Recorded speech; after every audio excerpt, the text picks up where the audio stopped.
नंदन है शतवंदन, भाल पे चंदन की छवि न्यारी, सिय के कंत प्रभु हनुमंत, कृपा करी के सुधि लीजे हमारी।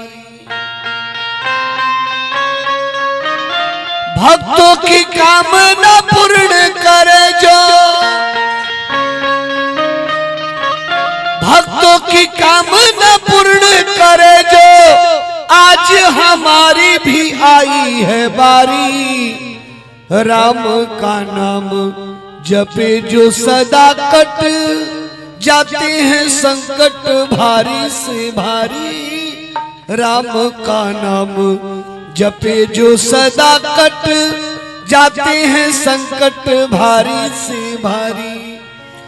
गेह में बास करे कमला, गेह में बास करे कमला, और कंठ विराज सरस्वती वाणी।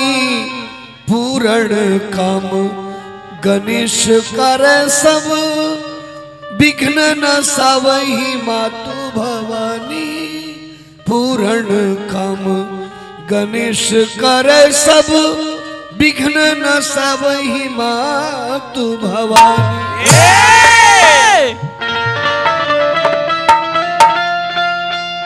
मेरी चौखट पे चल के चारों धाम आए हैं, बजाओ ढोल स्वागत में,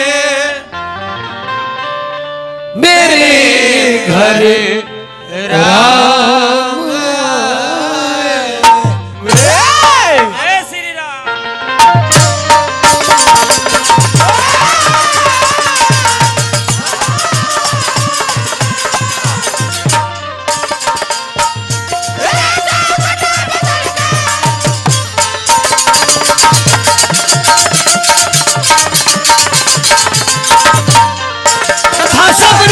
जैसे जुड़ गई मेरी कहानी से, डरो आज धोने दो चरणा होके पानी से। बड़े खुश है मेरे आंसू प्रभु के काम, बजाओ ढोल स्वागत मेरे घर राम।